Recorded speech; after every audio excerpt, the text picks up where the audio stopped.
Hello दोस्तों, क्या आप जानते हैं कि दुनिया में पहला सेंटा कब आया और उपहार देने की ये प्यारी परंपरा आखिर कैसे शुरू हुई? और जो सेंटा क्लॉज आज लाखों कपड़ों में मुस्कुराते हुए दिखते हैं, तो क्या वही असली सेंटा है या फिर इसके पीछे छिपी है एक सदियों पुरानी रहस्यमयी कहानी? आज की इस खास वीडियो में हम आपको बताएंगे असली सेंटा क्लॉज की असल कहानी, उसकी शुरुआत और कुछ ऐसे अनसुने रहस्य जो आपको हैरान कर देंगे। तो दोस्तों बने रहिए हमारे साथ और आगे बढ़ने से पहले लाइक, शेयर और सब्सक्राइब करना बिल्कुल मत भूलिएगा। तो आइए शुरू करते हैं इस जादुई सफर को।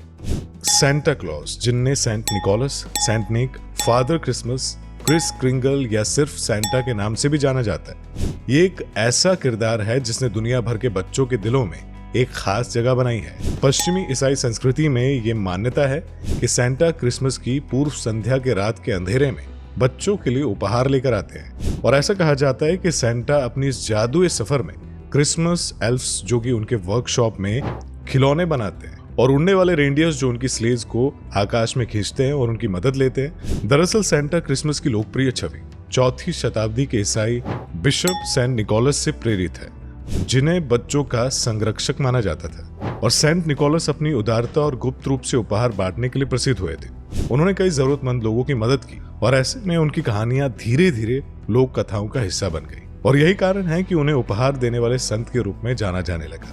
सेंट निकोलस का आधुनिक चित्रण फादर क्रिसमस के किरदार से भी मेल खाता है और इंग्लैंड में फादर क्रिसमस का भी जिक्र होता है, जो सर्दियों के त्योहार में बच्चों और बड़ों को उपहार देते थे। और आज सेंटा क्लॉज और फादर क्रिसमस को एक ही किरदार के रूप में देखा जाता है। और सेंटा क्लॉज की जो छवि, इमेज आज हमारे सामने है, एक गोल मटोल हंसमुख सफेद दाढ़ी वाले व्यक्ति के रूप में।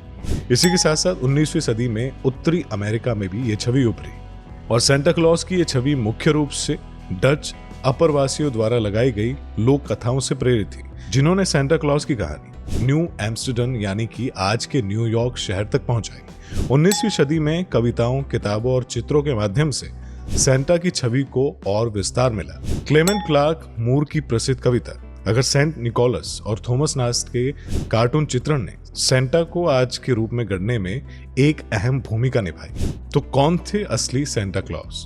सेंट निकोलस 4वीं शताब्दी के ग्रीक ईसाई बिशप थे जो मायरा शहर में रहते थे, जो आज के तुर्की में डेमरे के नाम से जाना जाता है। और वे रोमन साम्राज्य के लीशिया क्षेत्र में अपनी उदारता और दयालु स्वभाव के लिए प्रसिद्ध थे। खासतौर पर उन्हें गरीबों की मदद करने और गुप्त रूप से उपहार देने के लिए जाना जाता था। उनकी सबसे प्रसिद्ध कहानी 3 गरीब बहनों की मदद करने की है और इन बहनों के पिता के पास उनकी शादी के लिए दहेज नहीं था। गरीबी के कारण उनके सामने ऐसी परिस्थिति आ गई थी कि उनके पिता उन्हें गुलामी या वेश्यावृत्ति में बेच दिए। जब सेंट निकोलस को इस परिवार की दयनीय स्थिति का पता लगा तो उन्होंने उनकी मदद करने की ठान ली। एक रात उन्होंने चुपचाप उनके घर की खिड़की से सोने के सिक्कों से भरी हुई एक थैली उनके घर में फेंक दी। तो इस तरह से इन लड़कियों की मदद की गई। इस घटना ने क्रिसमस पर उपहार देने की जो परंपरा को यहाँ से जन्म दिया, जो आगे चलकर सेंट निकोलस की कहानी का आधार बन गई। और सेंट निकोलस को कई अलग अलग समूहों का संरक्षक संत भी माना जाता है और वे तीरंदाजों, नाविकों और बच्चों के संरक्षक माने जाते हैं। मध्य युग में सेंट निकोलस के नाम पर 6 दिसंबर को बच्चों को उपहार दिए जाने की परंपरा शुरू हुई। ये परंपरा इतनी लोकप्रिय हुई कि कई देशों में इसे हर साल बड़े उत्सव के रूप में मनाया जाने लगा। हालांकि प्रोटेस्टेंट रिफॉर्मेशन के बाद कई देशों में संतों की पूजा को बैन किया गया, लेकिन सेंट निकोलस की परंपरा इतनी गहरी थी कि इसे मिटाना बिल्कुल इम्पॉसिबल था। तो ये थी सेंट निकोलस यानी कि सेंटा क्लॉज की असली कहानी। उम्मीद करते हैं कि आज की पेशकश आप सभी को पसंद आई होगी। वीडियो पसंद आया हो तो वीडियो को लाइक करें, शेयर करें। चैनल पर नए हैं तो चैनल को सब्सक्राइब करना बिल्कुल मत भूलिएगा।